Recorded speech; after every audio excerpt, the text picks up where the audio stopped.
Hi, I'm Justin Boyd. I'm Brittany Pacheco. And I'm Francisco Cupa. And we are the Watchers in the Basement. Welcome to the Watchers in the Basement. We are here today to discuss Season 3, Episode 7 of The Boys, an episode entitled, Here Comes a Candle to Light You to Bed. Again, with these long-ass titles. Long-ass titles, yeah. And the description's all about Buster the Beaver's, like, deals and stuff, which, obviously, Buster the Beaver is a Chuck E. Cheese kind of ripoff, but I appreciated that. So let's start off at the top. We found out that Soldier Boy is Homelander's daddy. Homelander's father is Soldier Boy. And I have to say, I was absolutely blown away by this news. I did not see this coming.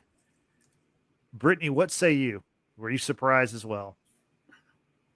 Man, Justin, the more I think about it, the more I'm upset with myself because I feel like any one of us should have picked up on that a while back. But you know what? I can't be mad. It was a great reveal at the very end. Shout out to Drew, our friend in the North. He's here in the chat with us. We have missed you, Drew. Hope you're doing well. Please drop what you thought about this episode and the big reveal that is of Homelander being Soldier Boy's son. Crazy. Frank, what were your thoughts on that?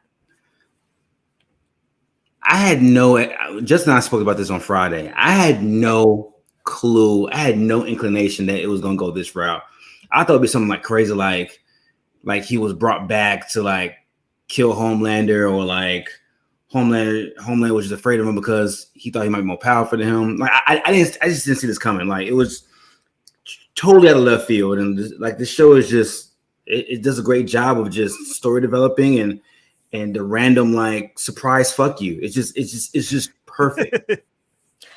But on that note, our friend Drew in the North says that this was not in the comics, so it's a great deviation from the comic books versus the show. So yeah, and if you check out the trivia on each episode, that's one of the trivia notes for this week, is that this is totally a show creation as far as Homelander, or as far as Soldier Boy being Homelander's dad.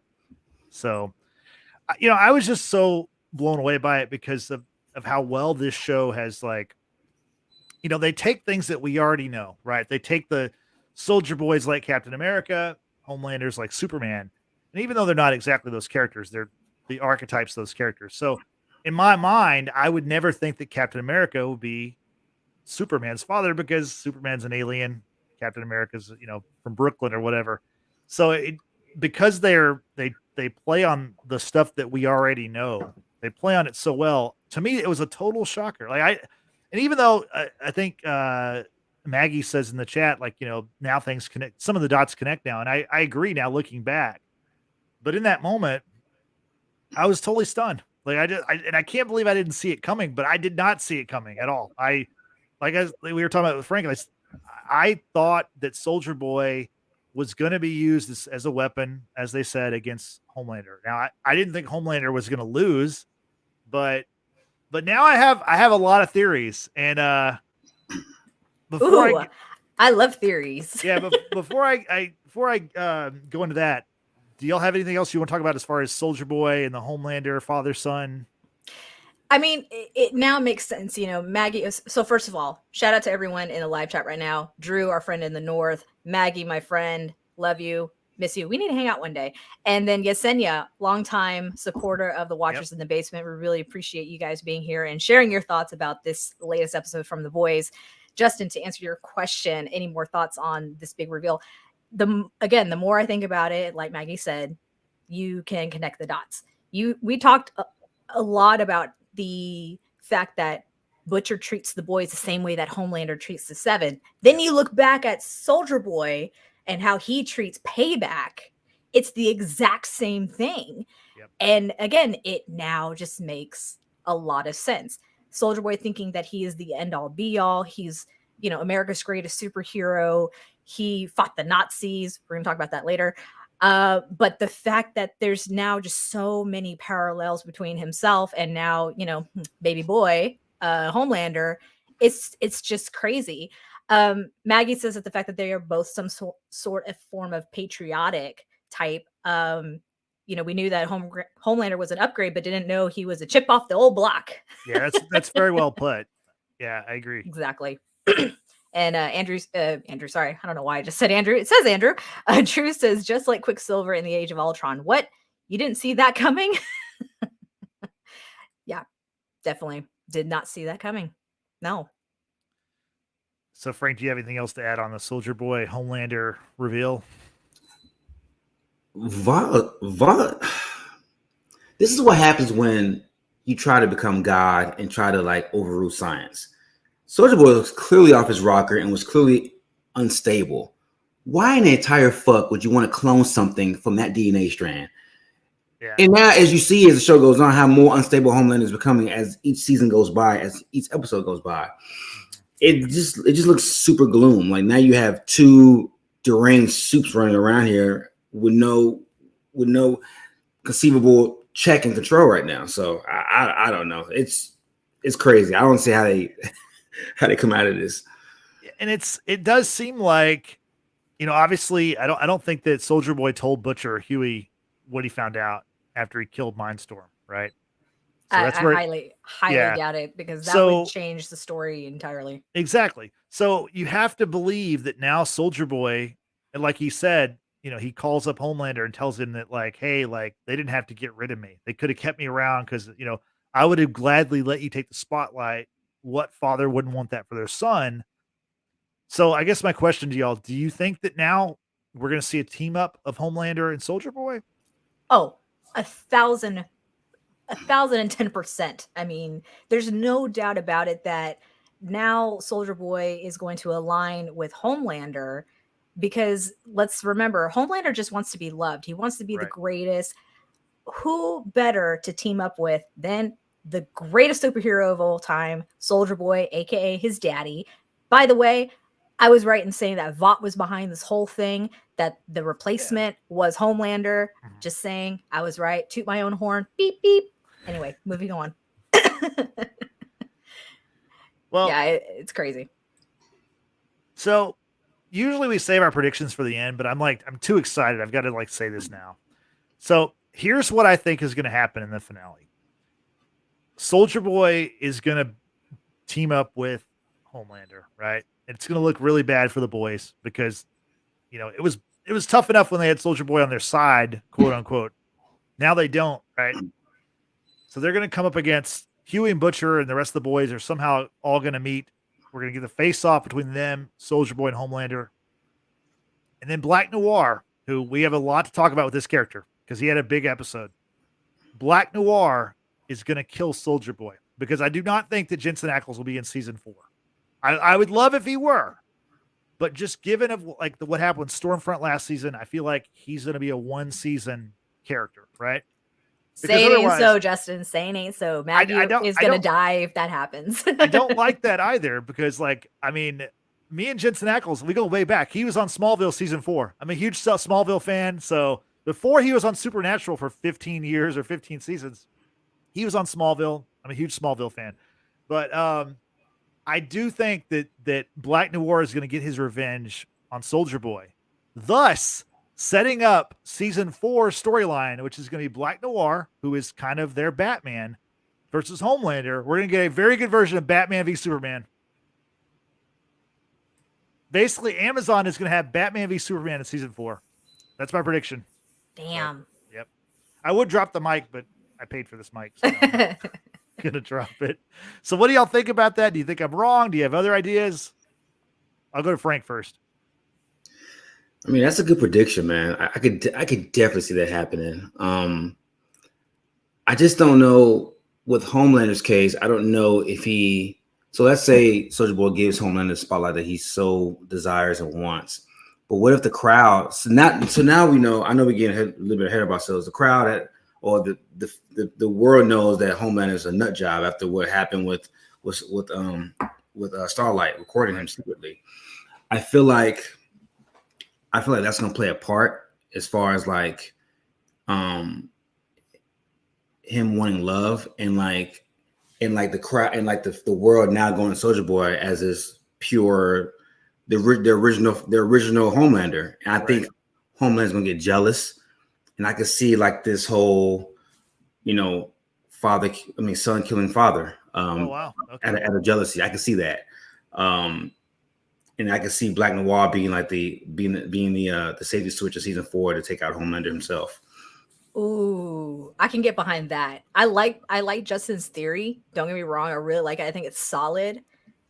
But Frank's story, that just makes a whole lot more sense, because we're seeing the fact that Homelander is just ready to snap at any given moment. And the idea that Soldier Boy is his daddy, I mean, let's remember, he's always wanted to be loved. He's wanted like a family. He never really had the parental figures at all.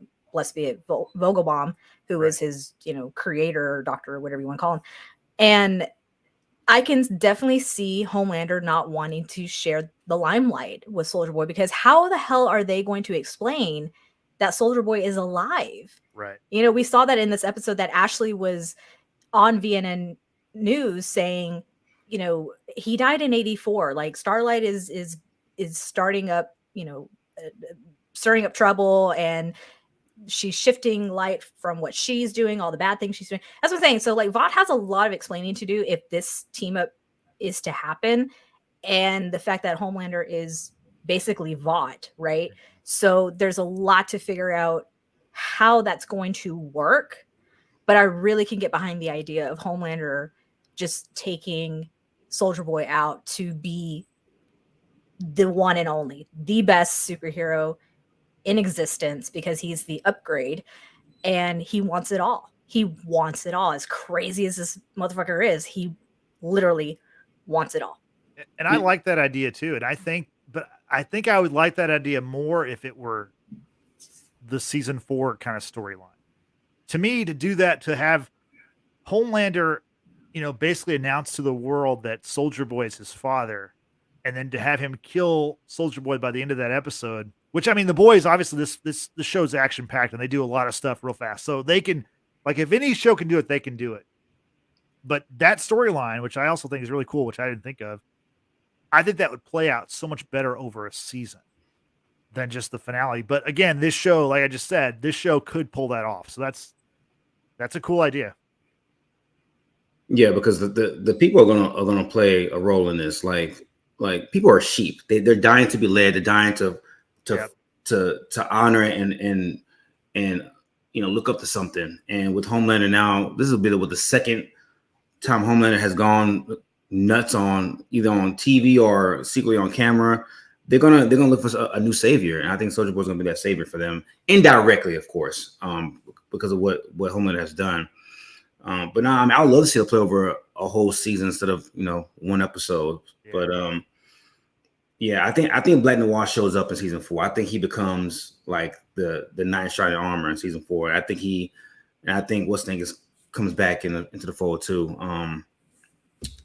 The leader Edgar. of prison. Yeah, Edgar. Yeah. Oh, yeah, he needs to come back. That man is too charismatic to not be in this show. And he actually was in this episode via the Looney Tunes style oh my gosh. skit. Yeah, that was hilarious. But going back real quick about Black Noir and the significance he could play into this. I mean, if we go back to the animated series Diabolical, there's that one episode that really pertains to Homelander and Black Noir, and Black Noir kind of more or less being what Homelander's not bodyguard, kind of his protector, the guy, kind of his protector. Yeah, for all lack of right. Edgar kind of put Black Noir in charge of watching over Homelander, because Homelander was kind of a rookie, hero, even though he's more powerful than Black Noir. Right. He was a rookie kind of in the game. So yeah, but Homelander has not treated Black Noir like what we saw depicted in that cartoon play of Soldier Boy with all of Payback, particularly with Black Noir, right? He holds him in higher regard. He's like the only one that he, like we saw in the previous episode where he ditched him, talked to him in the hallway and asked him like, why would Soldier Boy do this? You know him because he was your team leader in Payback, and right. So he definitely Black Noir is probably the only person he respects. Yeah. in the 7 or of any of the superheroes. Yeah, but definitely can get behind the idea of Homelander taking out Soldier Boy and Black Noir backing up Homelander because it's killing two birds with one stone, basically. And yeah, I mean, it is going to be interesting. So Yesenia is asking, but will Huey survive? And can Starlight save him? Great questions. I don't know that she'll save him, but he's going to survive because Jack Quaid is a huge part of this show. 100%. I mean, the funniest moments in this show involve Jack Quaid.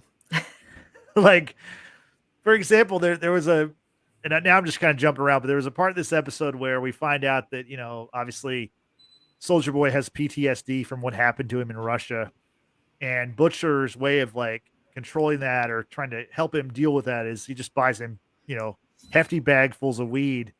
And Butcher and Huey have a great exchange where you know, Huey's like basically saying, oh great, so this guy's radioactive, he's got PTSD, he's self-medicating. He's like, feels right, feels good. Just the delivery, it's his delivery.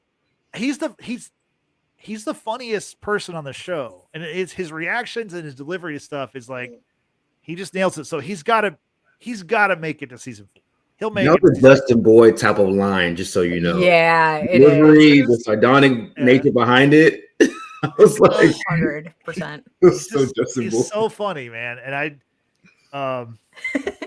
but I mean, you know, obviously, like what we find out also from Starlight or from Annie is that, you know, if you take 3 to 5 doses of the temporary V, you can die. It can like scramble your brain. You can die. And I'm pretty sure that Butcher and Huey have taken at least 3 to 5 doses, right? Yeah, because I know 3 for Butcher for sure. Yeah. Maybe 4 or 5. I mean, like he killed gunpowder. He used it in Russia when they were trying to get Soldier Boy, and then the mind dude when they killed him. That's 3 times right there at least. And it's probably a 4th as well. Yeah, Butcher for sure has taken it more often than Huey has. I think Huey is at least 3, I want to say. Oh, but 4. It is 4 because Butcher took it at Herogasm as well. So that's 4 times. Yeah. So yeah, they've taken it quite a few times, and obviously the brain leaking out of your ear, that, you know, makes a lot of sense. That was gross.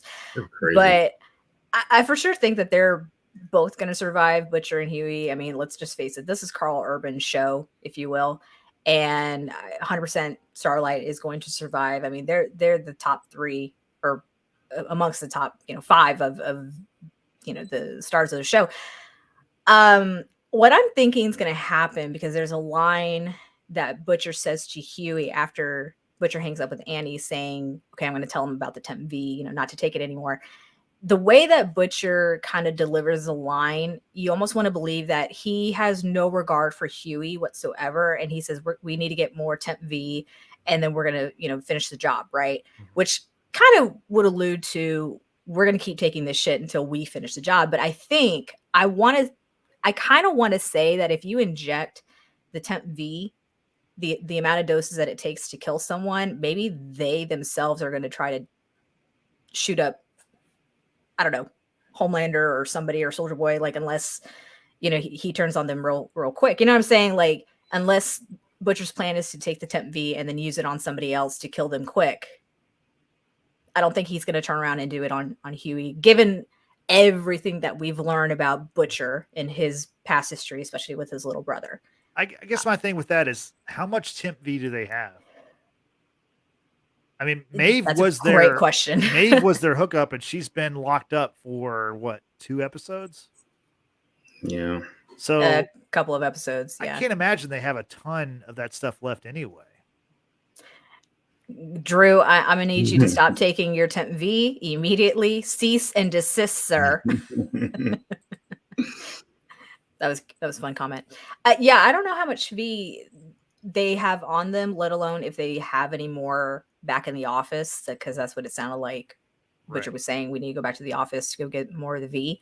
On that note too, with and now I'm jumping around a little bit. Let's talk about Kimiko real quick. Kimiko and Frenchie reunite with MM and Starlight, and Kimiko's still injured.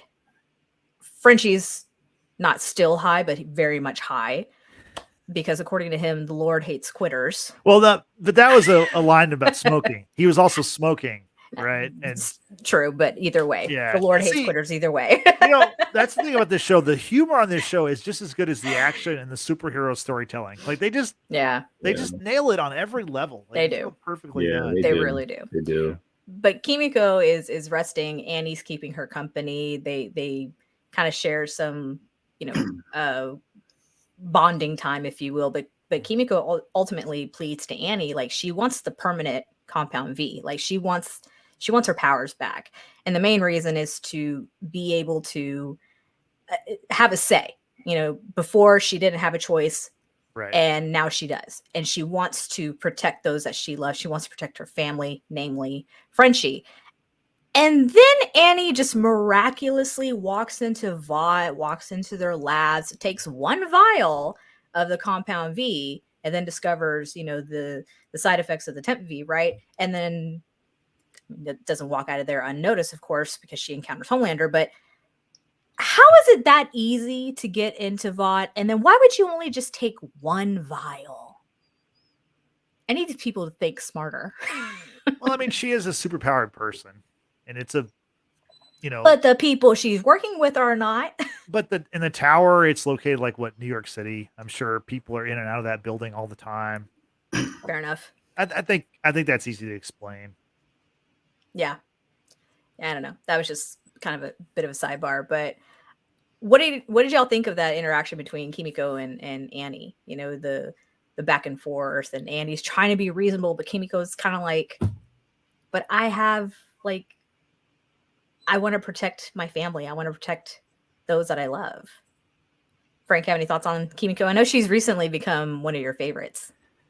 Yeah, she's that's a hot one right there, man. That is a hot one. Efrako. Yeah. She is this Kimiko again, just coming out as a force in this season. Like again, like another example of her acting chops. The woman can't talk, and like she's like stealing every fucking scene that she's in. It's just amazing. Like it's hard to display emotion and convey emotion without actually speaking, and for her to do that is like it's so dope. And like and I almost forgot about her story arc. I mean, being kidnapped and turned to a weapon, losing her brother in season 2. She's encountered a lot of loss, and she doesn't want to encounter any more loss, especially the people that she cares about, including Frenchie.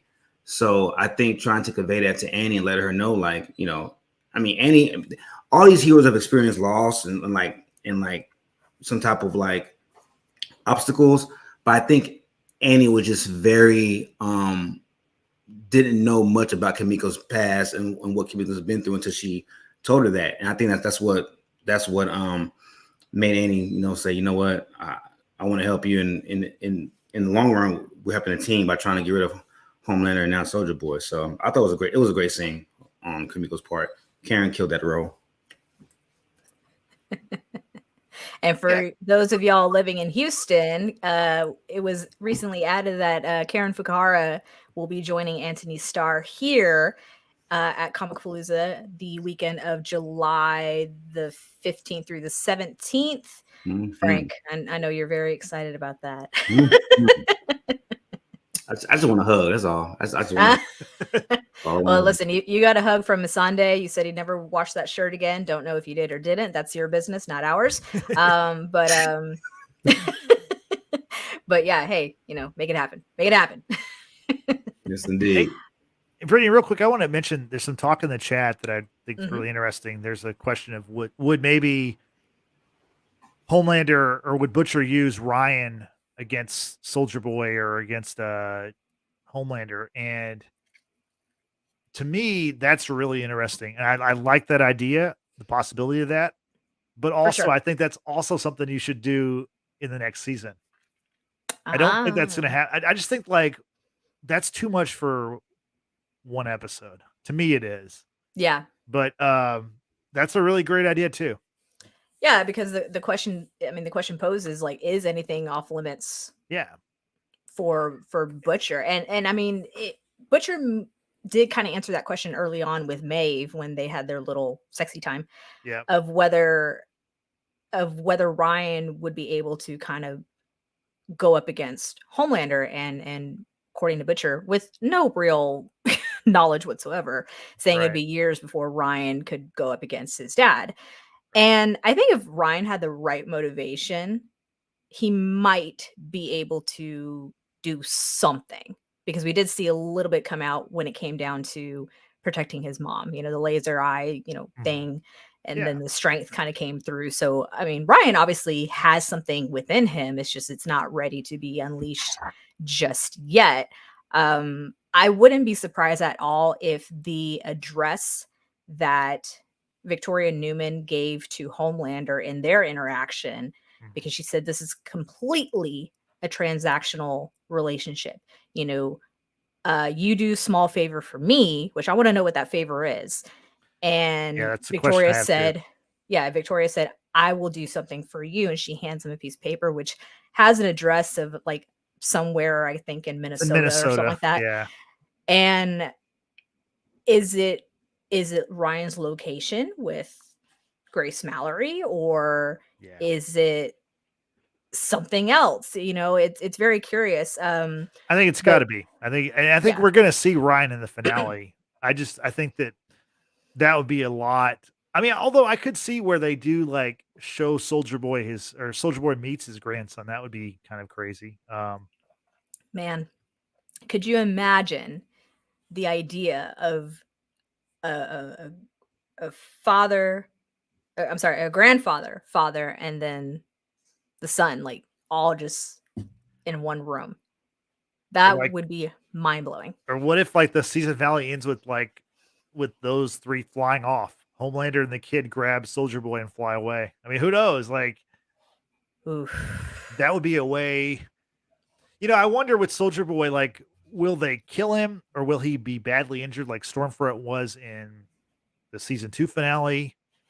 But again, I'm not trying to get rid of Jensen Ackles or that character. I just don't see that character going further, for several reasons. But I hope they keep him on, personally. I think it would be interesting story development, because like the idea of introducing this whole fact of Soldier Boy is Homelander's father and then kill him off almost immediately is just kind of like, what the hell? But let's not forget that Homelander did say to Maeve, by the way, Yesenia, I'm with you, # free Maeve. Homelander did tell Maeve that he was going to harvest her eggs, right, so that they can create soups together, right? Little soup children. Yep. Sounds weird to say that out loud, but the best of Maeve and the best of Homelander. I guess he views Ryan as Ryan has a weakness because he's also part or half non-soup, right? He's human, yeah. And he's human, and that little bit of human that's still within Homelander is probably killing him, But mentally. Isn't Maeve also part human? Wasn't she someone like Starlight or like A-Train who was given V at a young age? Yeah, I think Homelander is the exception, because like right, I think Yesenia had said it earlier on in the chat about that's in season 1, it was kind of established that like soups were made, not born, right. or they thought the other way, right? And then it was revealed about Compound V and what have you. But I think Homelander is the exception. He was actually born as a soup. Right. Now, do we know anything like other than was he actually carried in the womb, or was he just completely 100% a lab creation? No idea. Yeah. It's an interesting idea in general. But for him to say, and it's so weird, Justin, we kind of talked about how the way that the boys episodes and their storyline is very close to what's happening here in real life in the States, and the idea of a man saying, well, this is what I've decided for you, the woman, with your eggs and your body. Right. Yeah. Oh, that hit way too close to home. Once again, their timing with like insane. real world topics is pretty Mhm. eerie the way they were. Yeah. Oh my god, I was not ready for that when that whole conversation was being had. He's like, "No, I think the world of you and this and that, but I'm gonna harvest your eggs." Yeah. But I do Like- yeah. I do like how that interaction ended where, she noticed early on that he had concealer on because of his bruise that we saw in the episode 6 finale, or the ending of episode 6. And, she was saying, like, despite me being locked up, she's like, this is still, one of the top 3 days of my life because today is the day I saw you scared. So I did like that part of it. And I do think that somehow we're going to see her be freed in the finale. Hashtag I free think, Maeve. that's what I think it is. I think that Annie will save Maeve.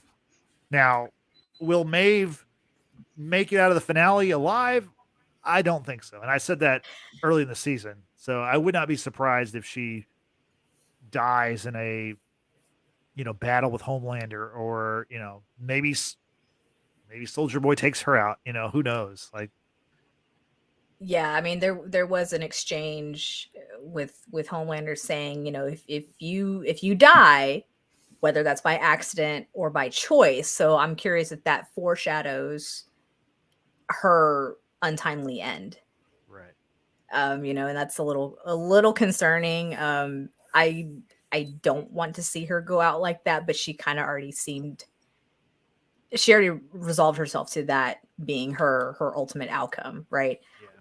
I would like it if Starlight kind of came in and saved Maeve, because she obviously said it, Vought's covering up Maeve's disappearance and all this other crap, but like I would like to see that team up. But you know what? This is the boys. Anything goes. There's there's no way we can predict what's going to happen with any one of these characters, right?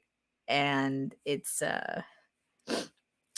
I'm looking in the chat right now, and Maggie asked, Yes. "Did I miss it, or who's Homelander's mother?" And we will find out the backstory in the next episode. I don't think it's been revealed about Homelander's mother, like I mentioned earlier. If he was just created using just Soldier Boy's parts, DNA rather, and then he was just like lab grown, or if there was an actual woman who carried him, I don't know. Do y'all remember before, like after season 1, before season 2, they did these like trailer kind of these like mini trailers or vignettes, I guess I should say, where they had the young Homelander like in the like a padded cell or whatever, and they brought in this woman. Vogelbaum brought in this woman, and I if I remember correctly, he would tell the woman, it was a different woman, because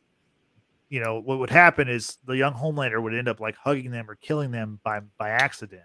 Squish. And I think they were. Did you hug one to death at one time? Yeah, so I think they were. I think those people were auditioning to like be Homelander's mother. Ah, okay. I think, or if not mother, like a motherly figure or something. I don't totally remember it that well, but surrogate mother. Surrogate mother. That's probably the proper term. Yeah. So. Yeah. Yeah, I wouldn't be surprised if we learned about his. Well, I don't know, because like as Soldier Boy said, I beat my meat into a cup. That's how Soldier Boy was born.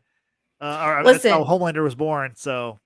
Listen, again, I'm sorry, I'm going to be jumping again. Jensen Ackles, Maggie, I apologize for not really paying attention to this actor long before this show.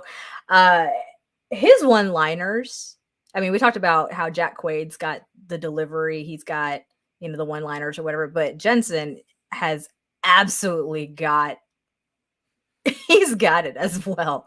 When Huey says, well, maybe we should do this, and then Soldier Boy comes back, well, maybe you should gargle my ball sack. Yeah. And just kind of say it matter-of-factly. Yeah, no. Like without skipping a beat. He's great in this role. And like I watched the first 2 seasons of Supernatural, and he was great on that show too. And I think that continued. Obviously, it went 15 seasons or more. But because he was on that show for so long, he was kind of tied up with that show, and that's why he didn't do other things. So if you didn't watch Supernatural, or like I said before, didn't see him in Smallville back in, the early mid 2000s, you probably haven't seen this guy. So Not particularly. I do like the fact that he's getting like the shine that he Mm-hmm. deserves because he's obviously very talented as a comedic actor and a physical actor. So for sure. It's been a great season for him. He's been the breakout sensation. And obviously having worked with the showrunner before, this That role helps. was like perfect for him. And For sure. and and not that I am like I said, I watched the first couple seasons of Supernatural, but not that I'm a huge fan of the show, but there are a lot of nods to that show in this episode. For example, there's the scene when Homelander and not Homelander, I'm sorry, when Soldier Boy and Butcher and Huey open up the trunk of their car to get out weapons or whatever. That's like a shot from Supernatural. That's like because Supernatural, they drive around in this like old car and like they've always got like 70s rock music playing. And that's a nod to that show. And also the fact that the actor who plays Robert Singer in The Boys is he's the guy running for president. He was also in Supernatural. So okay. there's a couple and I'm sure there's plenty more that I don't even know of that they drop in there. But yeah. Anyway, good job by Jensen Ackles. It's well done. So Maggie says his one-liners is what kills me, and I love it. I think she's slightly biased. You can really see his true acting skills and see him in a much more different grown-up light. He deserves his flowers. Sure, we'll go with that. And the last thing I'll say about this is I saw an interview with him and the showrunner, Eric Kripke, maybe a month or two ago.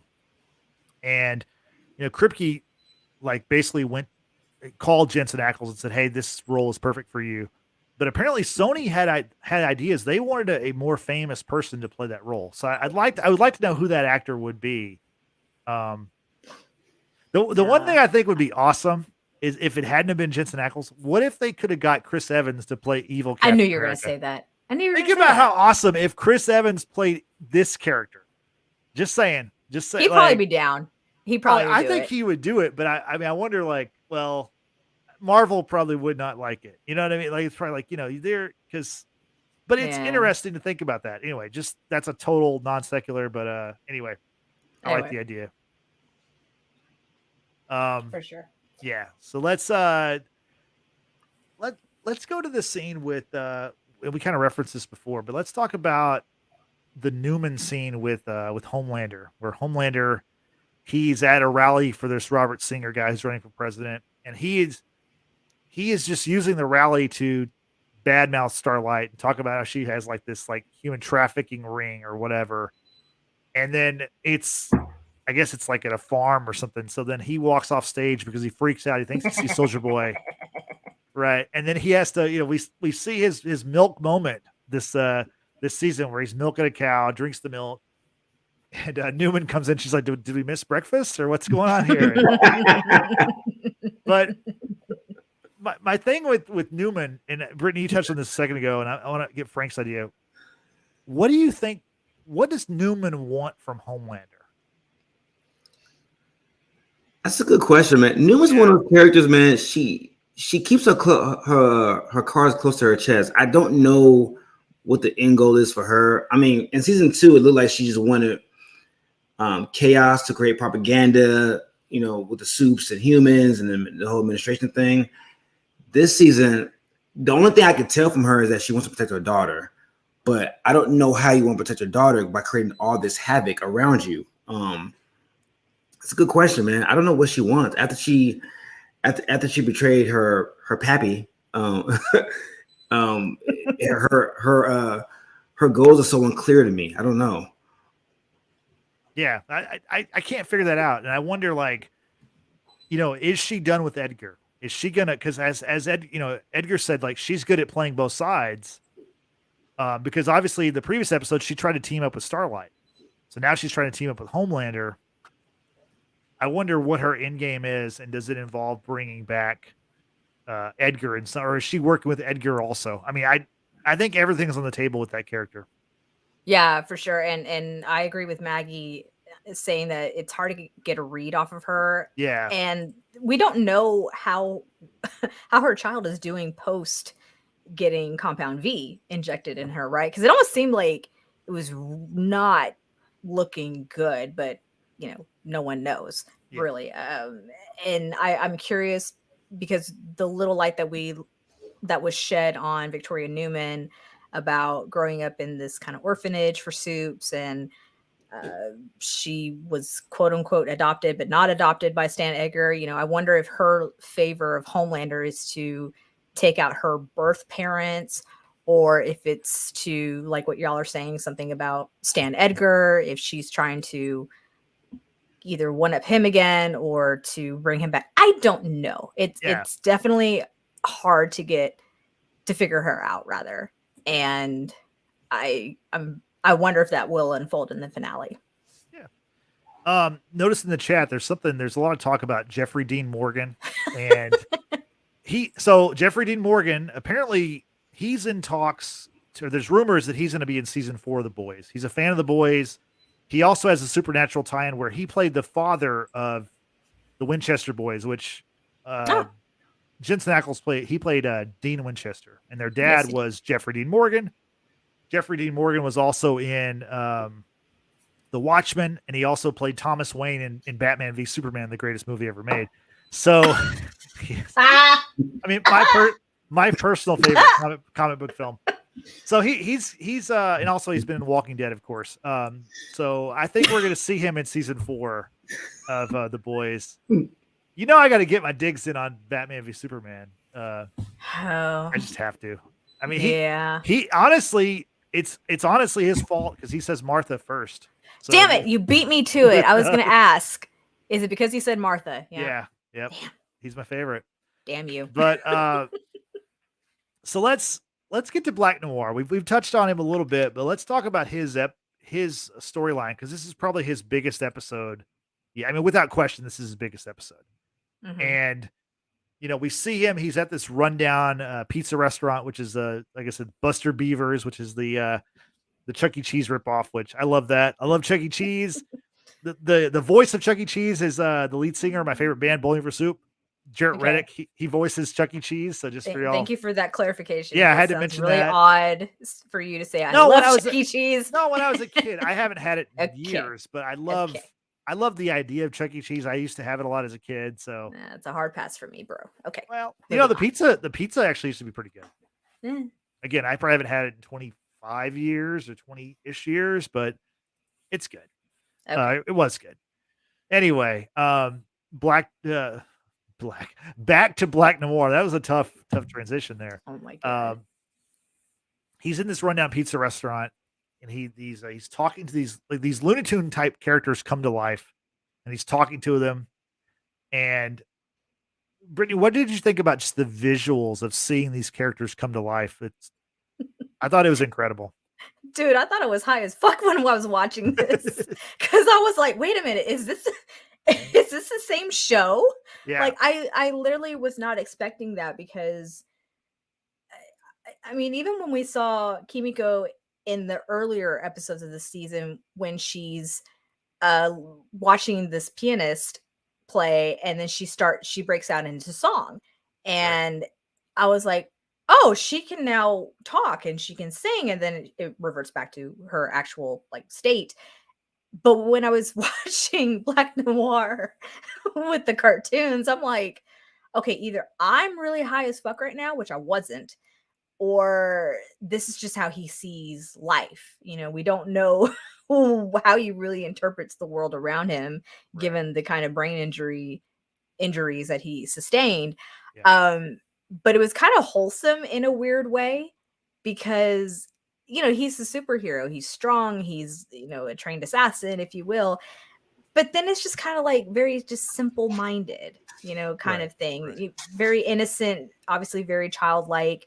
And to kind of have that be a safe space for him to go back and to feel comforted among these friends of his who said, we were there for you when you paralyzed this one kid. We were there for you when you had your erection in the 7th grade. And we were there for you with the Hard Rock Cafe massacre in Lagos. And, we're always there for you, and we care about you. And, you need to face Soldier Boy. And here's here's a little production we put on for you. And it was really sweet in a very strange way. But I think it's just it was strange to say the least. Maggie says that Black Noir, that whole cartoon character didn't make sense till I seen him get his head bashed in by Soldier Boy. Exactly. He obviously sustained serious brain injuries and has a completely different outlook of life. And it's, it was weird.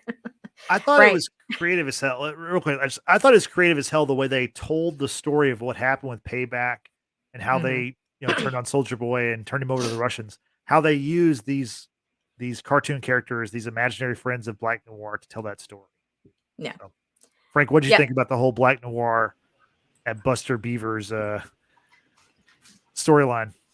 The minute I saw that, I was like, this is due to all the concussions he's had and his brain's getting bashed. And to see cartoon characters, because I was high when I watched it. So I was like, I thought I was envisioning it for a second. And then I had to like rewind it when I sobered up. I was like, oh no, these are really actually cartoon characters that he's looking at. Okay, I'm not tripping. But no, it's really sad only because we knew nothing of Black Noir for like 3 seasons for the most part.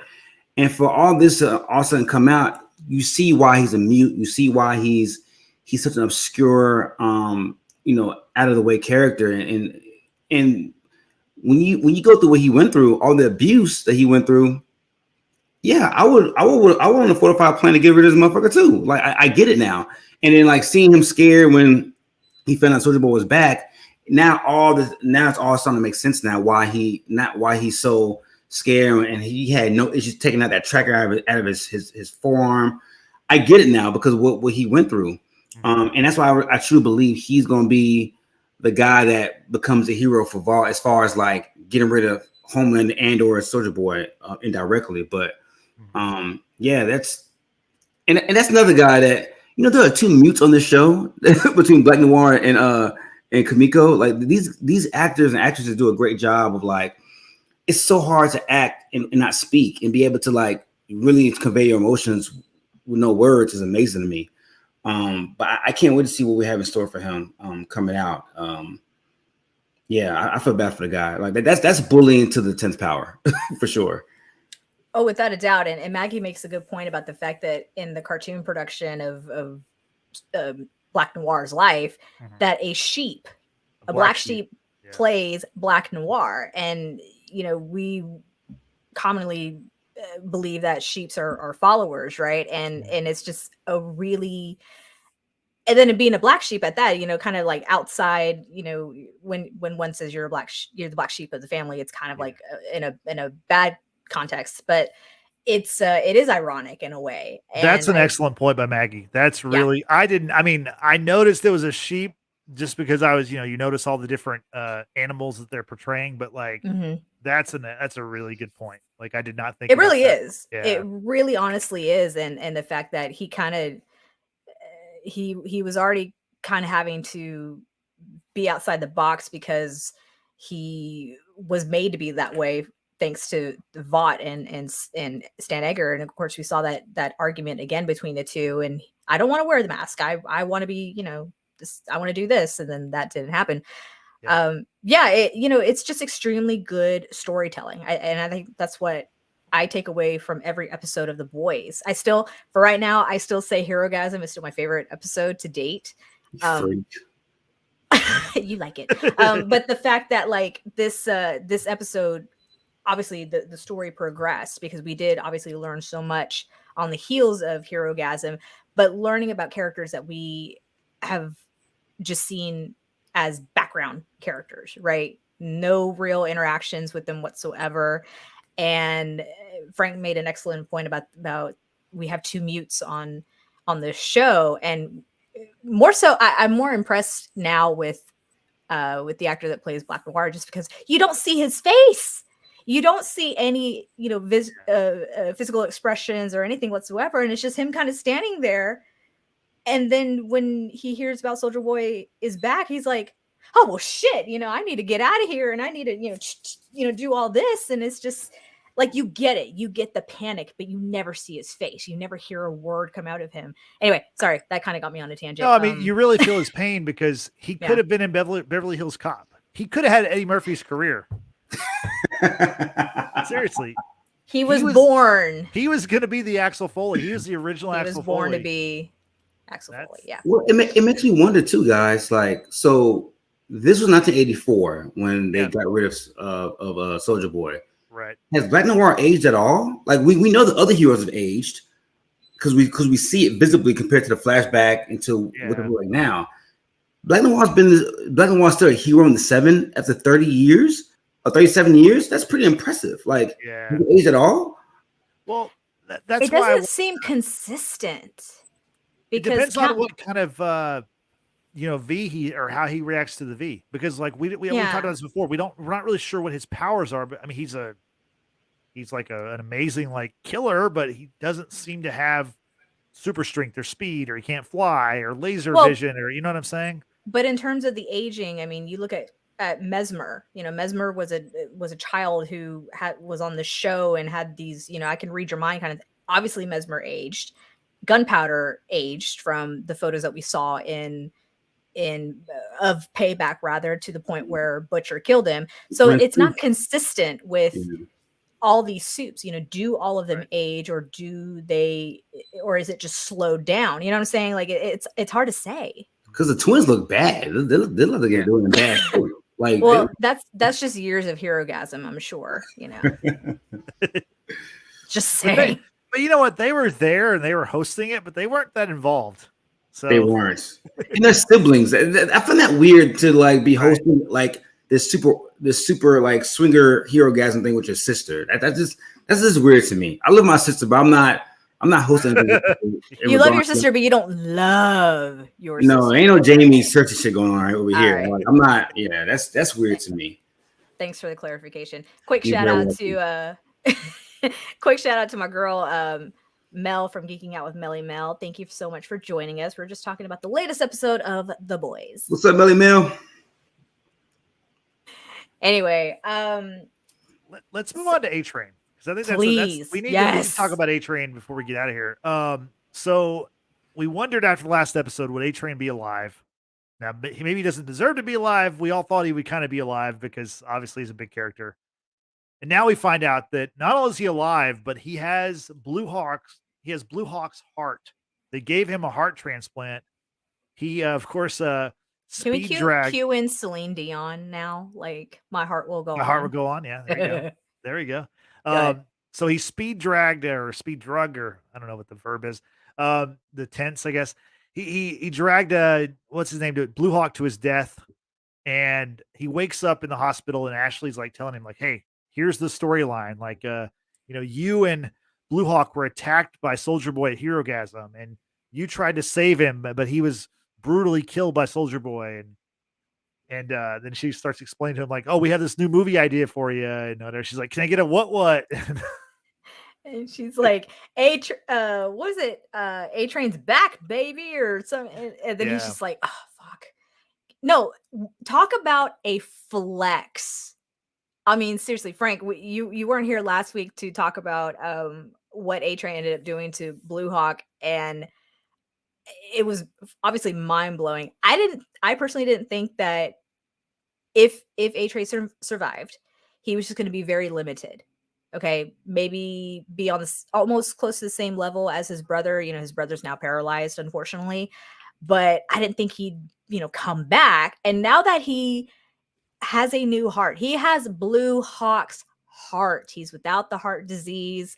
He's going to get a new movie. They're going to put him back in the old suit. Like, dude, I need your thoughts on all of this here and now.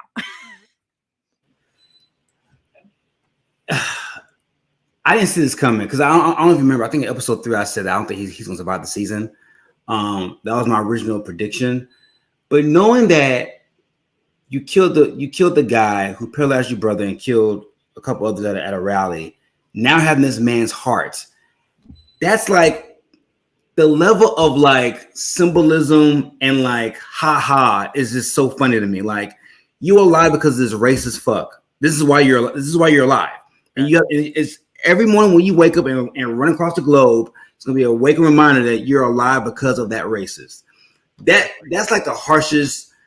It's like a joke that the Joker would tell Batman. It's like the weirdest joke you can ever put on a person. It's the knife has already been stabbed and they're just twisting it, right? Just a little bit more clockwise. He has a healthy heart now because it's a super heart, but it's the heart of a person who paralyzed your brother, killed people in your community.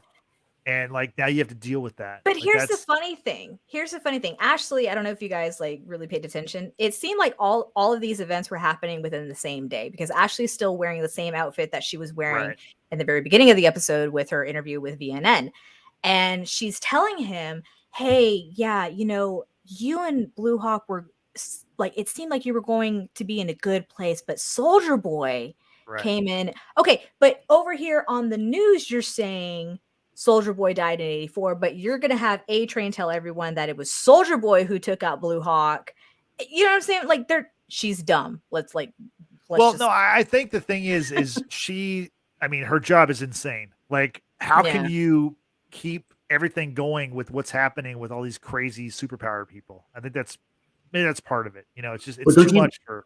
But don't you lose credibility by saying in the same day Soldier Boy is dead, but then saying Soldier Boy is alive and he killed somebody? That seems very Fox News-ish to me. But I mean, they own the news, though. They own everything. That's done purposefully. Yeah, but I mean, Vought owns everything. They have some kind of stake in every part of life, you know. So no different than Newman telling Homelander after his ranting at the rally, like you need to get your shit together. You need to own up and say, Soldier Boy is back, but we have it under control.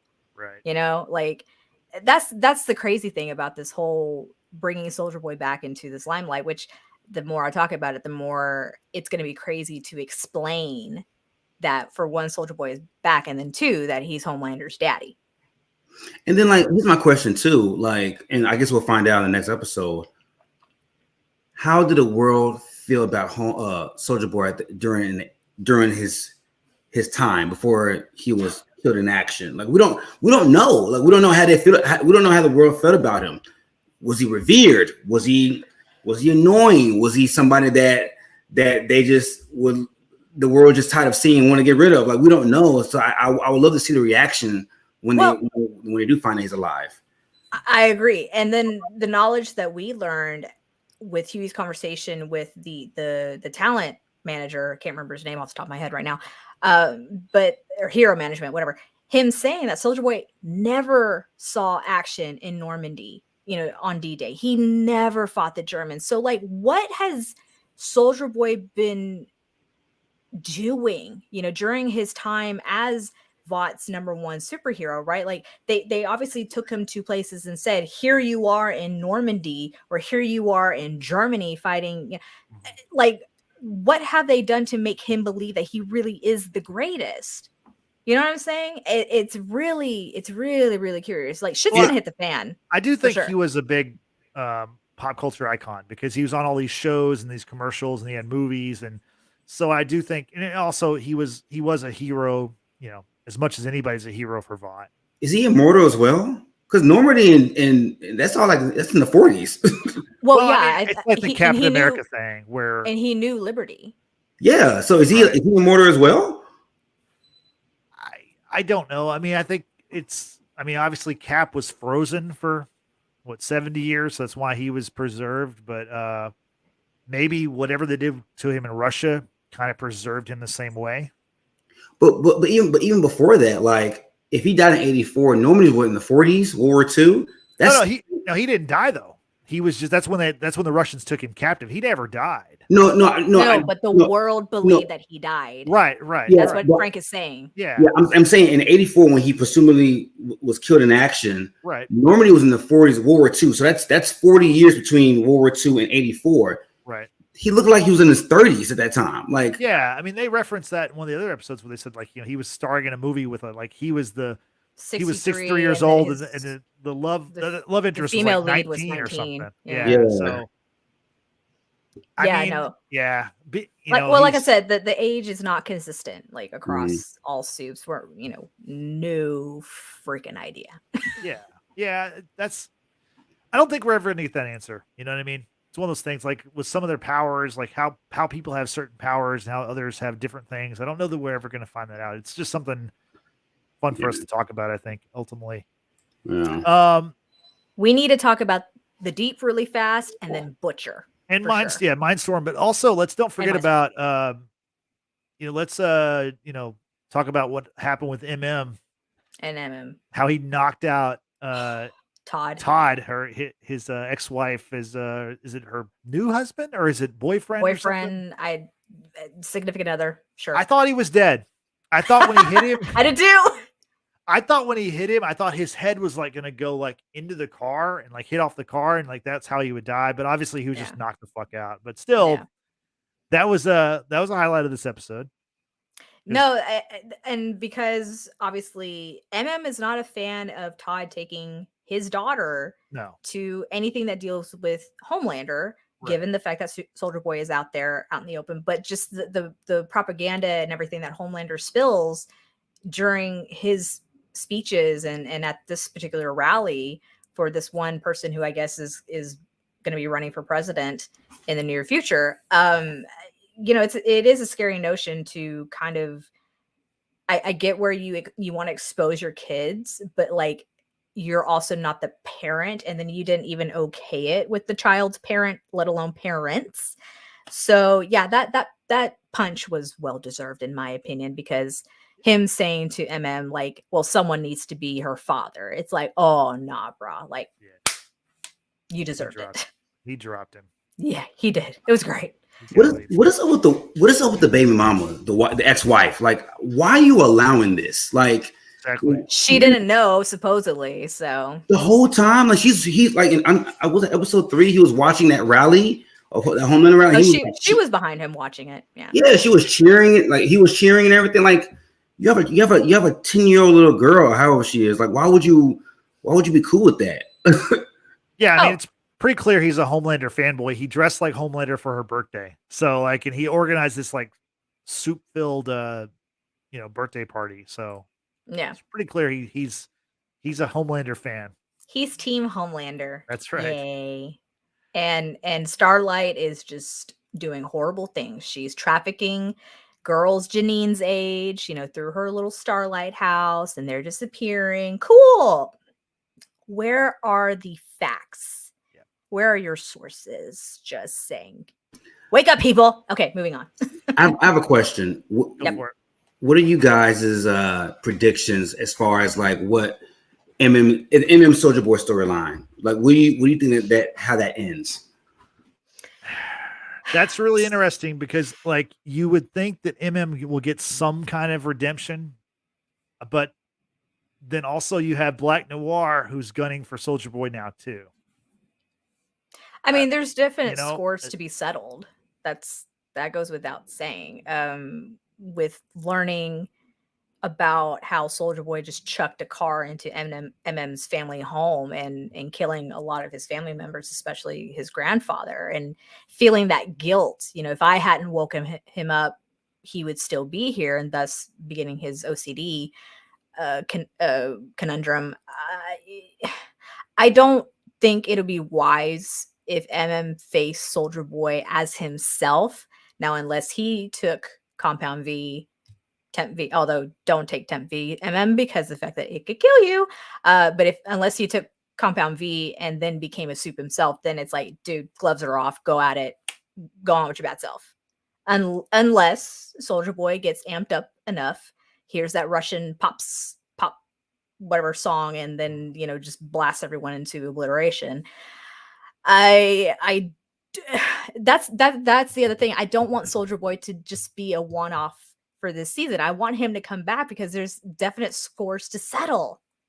I mean, now that you mentioned the because honestly, like I had, not that I forgot about it, but like we always talk about, there's so much in these episodes that it's because Black Noir became such a huge character in this episode. It seems like he has to get some kind of redemption, revenge against Soldier Boy. But you're right, that's a good point. Like, it really would be great if we got another season of Soldier Boy for so many reasons. For the Ryan reason, for obviously, just because he's a great character and it's a great actor playing that character. So I hope that he is in season 4. I don't think he will be though. But yeah, it's a good question, Frank. That's a good thought.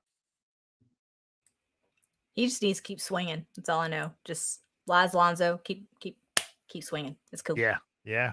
Fine by me. So speaking of swinging, or sort of like that, let's go to the deep. Let's go to the deep. He he ain't swinging. Okay. Well, he's trying receiving to in a certain way. He has a obviously he's comic relief. He's really excited because he landed a spot on I guess the Sean Hannity show, which it's kind of weird. They have like a Fox News personality. They name drop a Fox News personality, but then they also have like their own Fox News like channel. So that's kind of funny. But anyway, so he's talking to his wife. He wants to spice up their sex life. He wants to bring a new partner into the equation. And of course, it's an octopus. Her name is Ambrosia or Ambrosius. I don't know how you pronounce it exactly. Ambrosia. Yeah. And what did y'all think about this scene? I'll go to Frank first.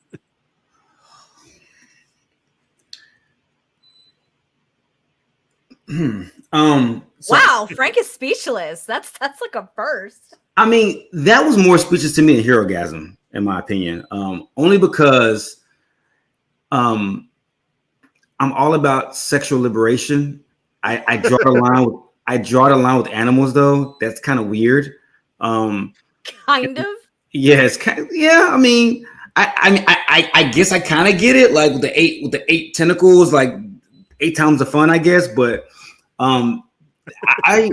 he lost me on that one. He did. He lost me on that one. Yeah, he's not allowed to be anywhere near my dog. I don't trust him around anything at all. Like, no, like he is the comic relief, right? Like he's the comic relief of the show. Like he's the ditzy superhero. Yep. I don't know where his storyline goes from here. Like I don't know his value to the 7. Like I don't know he's fun to watch, don't get me wrong, but I don't know where he goes, where he lies within the storyline of this show. I'm really stumped. I don't know. I'm just babbling right now. Brittany, what are you thinking? I do not support anyone out there who uses animals as part of their sex lives. Let's just put it that way. It looked consensual though. I mean, Ambrosia did sign for threesome. So wait a minute. You're basing this on one dude who supposedly can talk to sea animals. Supposedly, okay. No, I'm not buying that. Sorry. It's the same idea of a man saying what a woman should do with her body. Just saying. Okay. Good point. Good point. Touche. It was not. There are no words. Okay, there. Obviously, we saw this start at Herogasm, and then the Deep says he needs this with his wife because their sex life has become vanilla, and Ambrosia thinks that his wife is super hot, and she wants to find out for herself, and it's just like, okay, no, I would run it there too. Yeah, it's just no.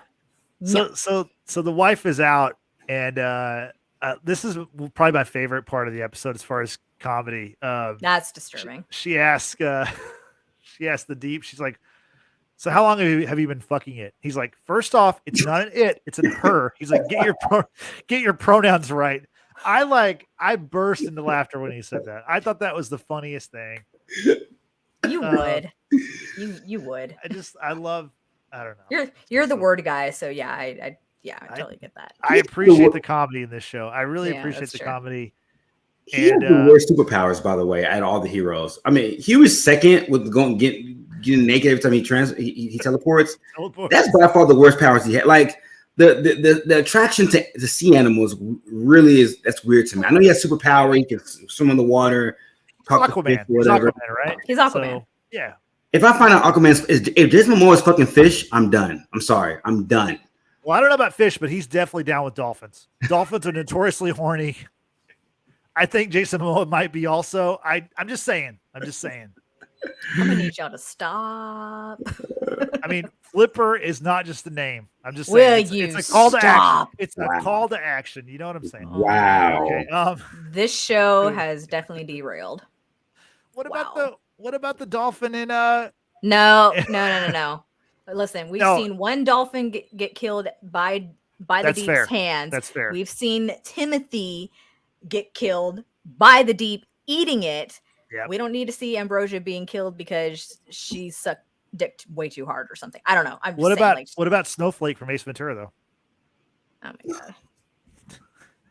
Is there a more important dolphin besides Dan Marino than that than Oh my Snowflake? God.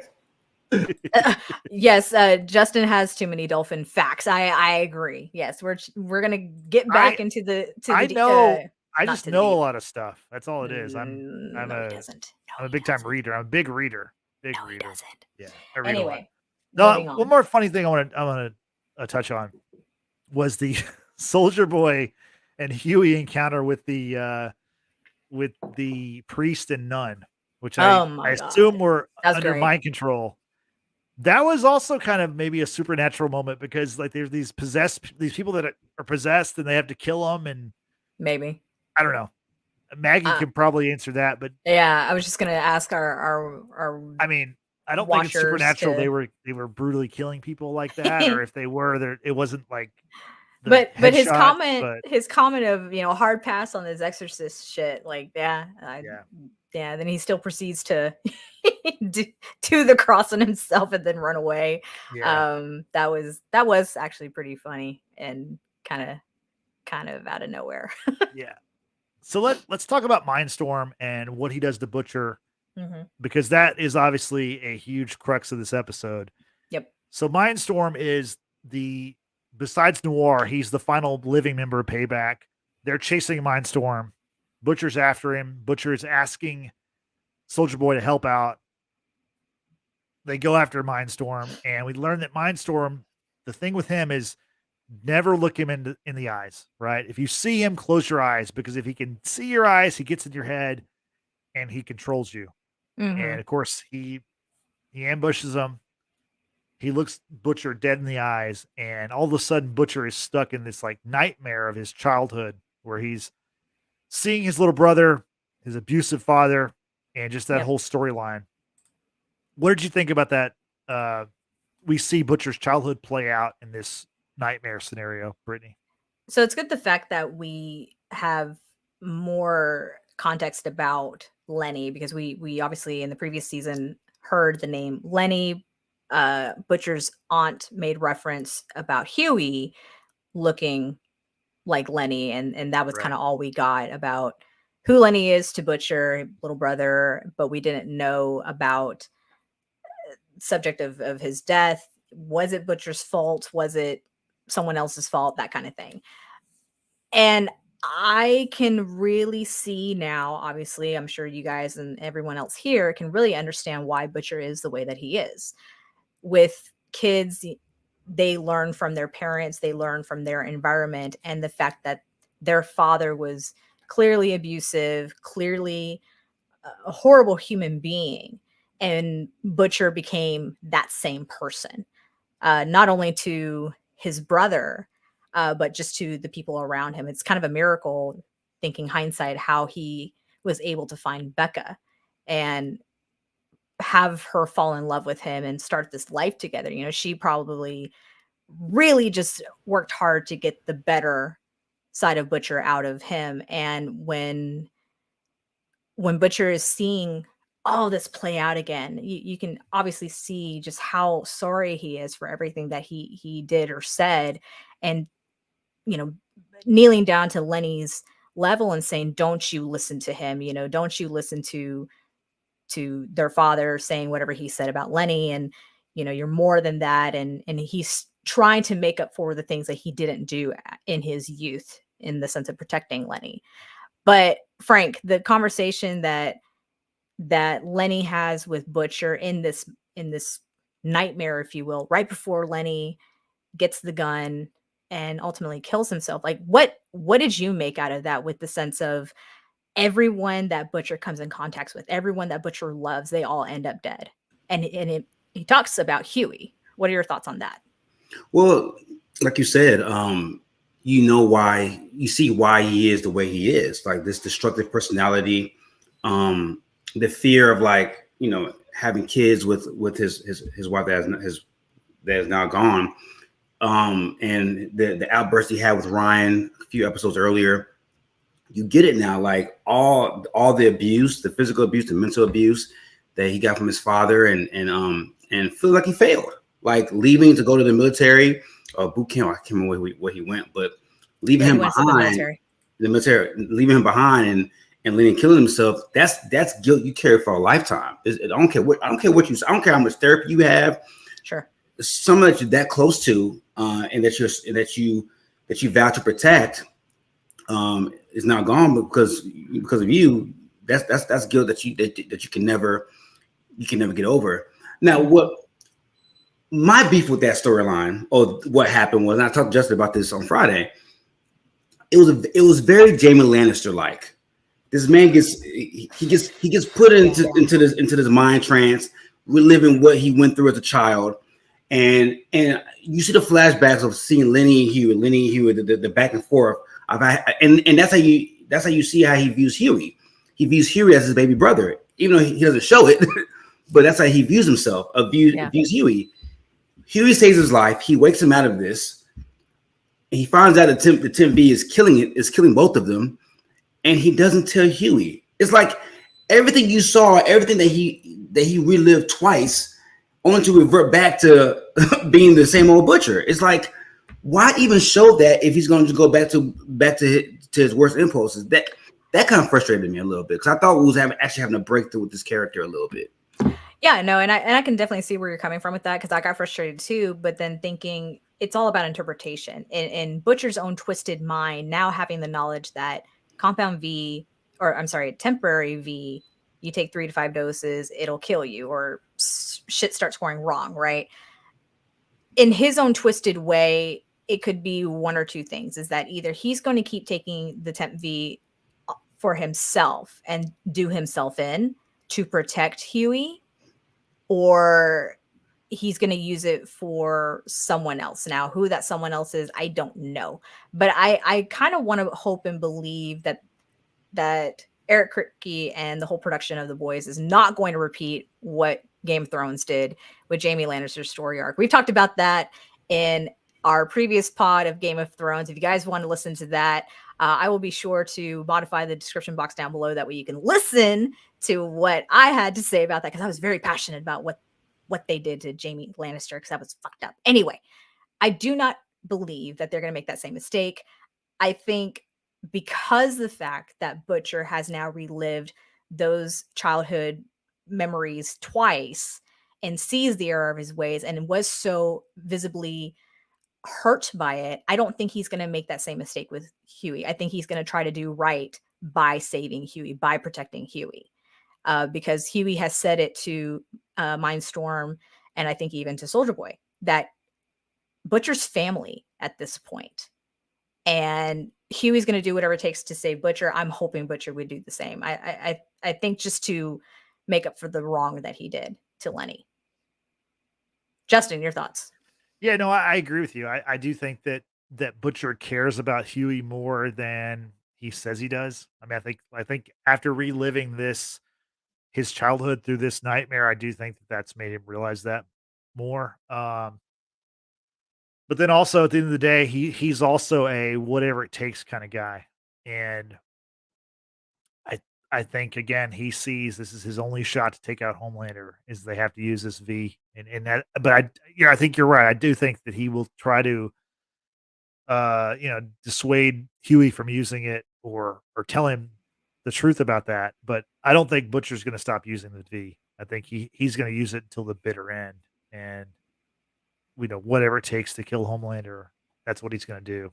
So for sure, I think that it's tough to predict what's going to happen with Butcher and Huey in the finale, but I don't think they're going to be in a good place going into season 4. I'll just say that. Drew agrees. The boys will not go the route of Game of Thrones season 8. Yes, let us manifest that. Speak that into the universe, please. Cannot agree. go through that again. That was awful. I agree. No, I'm hoping, and I think that's what The Boys has done really well with these characters, is building the story arcs for a lot of these characters. Maybe with the exception of the Deep. The Deep is just kind of like, I couldn't care less about him. Even with A Train, it finally happened to where, you know, it took his brother being paralyzed for him to kind of click and be like, oh shit, this isn't right. And now that he's got Blue Hawk's heart, yes, you've been given a second chance, but what are you going to do with that second chance? Right. So let's not fuck it up and let's be better. Yeah, you're right. The Deep is a very shallow character. So, oh yeah, he's an idiot. Yeah. The last things I want to point out to y'all, and this was a quick little scene, kind of throwaway, but nothing on this show is wasted. Did y'all notice the part where they focused on the potential vice presidential pick for Robert Singer? It's a guy named Lamar Bishop. They show him on camera for a little bit, and I'm wondering how he's going to play into the story. And here's my theory, and I just kind of come up with this in like the last 10 minutes. I think that Newman wants to get Singer elected, right? And then I think they're going to assassinate Singer, thus putting in this what's his name? I wrote it down. Bishop in place, because I think he's a puppet of Newman and or Vought. Ooh. So that's what I think will happen. I don't know if that'll be in the finale, if that'll be in season 4, but I think that that's the reason why they showed that guy. I think he's a former Vought person, and because I don't think Singer is totally on board. You know, he met with Edgar in the beginning of the season, and he's not a big fan of the Soups, and so, and maybe not Vought either. I mean, obviously he has Vaught's backing. He's having a rally where Homelander's speaking, so there's some kind of relationship. But I think that they're going to knock him off and put in Bishop in place as the president of the United States. That's a great theory. So, well, why not just buy off? Why not just buy off Singer? Yeah, Singer. Yeah, I don't know. Maybe they don't think they can. Maybe I don't know. It's a better story to kill the president than it is to buy him off. I don't know. We'll see. Jeez. Do y'all have any predictions for the finale? Oh, shit's gonna get real. I think the big reveal of Soldier Boy coming back into the public eye is gonna blow everyone's minds, and somehow, if it's laying the foundation of Homelander taking out Soldier Boy either in this episode, which I really, really hope he doesn't do that. I want to see this progress into next season. If Soldier Boy would be killed like halfway through next season, fine, I don't care. But like, it needs to develop. Like, if let's say that's the route they go. However, I think we're gonna lose. I think we're still gonna lose some people. If it's Maeve, just because of the foreshadowing line of, if you were to die either by accident or by choice, that's, you know, to me, that was kind of the tell. I still am fearful of Frenchie, because now that Kimiko has her powers restored and she wants to obviously save him, protect him, I think she's going to find herself in a situation where she can't. And that hurts me, because I really love their, you know, relationship and how it's grown. But there would just be so much to unpack for the finale, and I just have no idea where it's going to take us. Frank. I mean, shit. I've been so way off so far with these predictions. I think Maeve sacrifices herself in some form of fashion. I don't know who she sacrifices herself for or takes out in the process. And I think we get a Ryan cameo in the finale as well. And I think Ryan kills somebody. I think Ryan plays a part in like taking out somebody as well. That would be very boys-like. That would be a very shocking way to introduce him to the family business, as if he kills somebody. I don't want to lose any of these characters, honestly. I love the show. This is my favorite show. I think this is the best show maybe ever. I really believe that. This show is so strong. It's had 23 episodes. For me, it's 23 out of 23. It's pitched a perfect game. I can't wait for the finale. I wish it wasn't the finale, though, because I wish the show could keep going. Hold on. I got some sirens on my end. So, Brittany, why don't you talk for a little bit? I think basically what Justin's, feels the same way as the rest of us is the fact that this show, it has pushed the envelope. It brings us things that we would have never considered before in a TV show. And the fact that Netflix could probably learn a thing or two by the strategy that Amazon gives us with being episodic as opposed to dropping everything all at once. Like, we have something to talk about and look forward to every single week, right? So the fact that we're yes, Maggie, we only have one episode left for the season. That is going to be this coming Friday or Thursday night, as we have learned, thanks to Justin. And hopefully, the internet doesn't crash like it did a couple weeks ago. But anyway, Justin, take it away. This is your thoughts. I was just gonna say that I agree. I do think that Frenchie is going to die in this episode. I think that Maeve is going to die in this episode. And I think Soldier Boy is going to die, or at least be badly injured, taken out of the picture in this episode. So I hope I'm wrong on all three accounts. I really do. I don't want to be right, but I don't know. It's such a great show. I love this show so much. Like, when I rewatching it to take notes for our podcast, I just enjoy it so much. It's just such a great show. By the way, if you're watching it like on Amazon, like the Fire Stick or however you're watching it, check out the trivia. There's always like great information in there. Like there's all kinds of like little like vignettes and little videos that they do that I think they end up putting on social media, and definitely follow them on social media because there's such great information. Like they continue the storylines even during the off season, which is something else that makes this show, kind of a one of a kind TV show. And Brittany, speaking of social media, how can people follow us on social media? Very simple. As many of you all know and already are doing so, we are on Facebook, Twitter, and Instagram. Simply follow the Watchers in the Basement using the handle at Watchers Basement. Varies slightly on Twitter. And we appreciate, once again, everyone who's joined us for this live stream. We really appreciate your feedback, your engagement, your questions and predictions for the finale of The Boys. And we are on the road to 100, y'all. You can help spread the word about the Watchers in the Basement by using hashtag Watchers Basement. Help us get to 100 YouTube subscribers. We are at 68. I checked this morning. We are at 68 subscribers. Help us get to 100, hopefully by the end of the year, maybe sooner. And last but not least, you can also listen to our podcast on Apple Podcasts, Google Podcasts, and Spotify, thanks to Anchor.fm. And back to you, Justin. Thank you, Brittany. Appreciate it. So for Frank and for Brittany, this is Justin saying we'll see you next week when we recap the epic, and I'm going to call it an epic season finale of The Boys. See y'all next week. Thanks.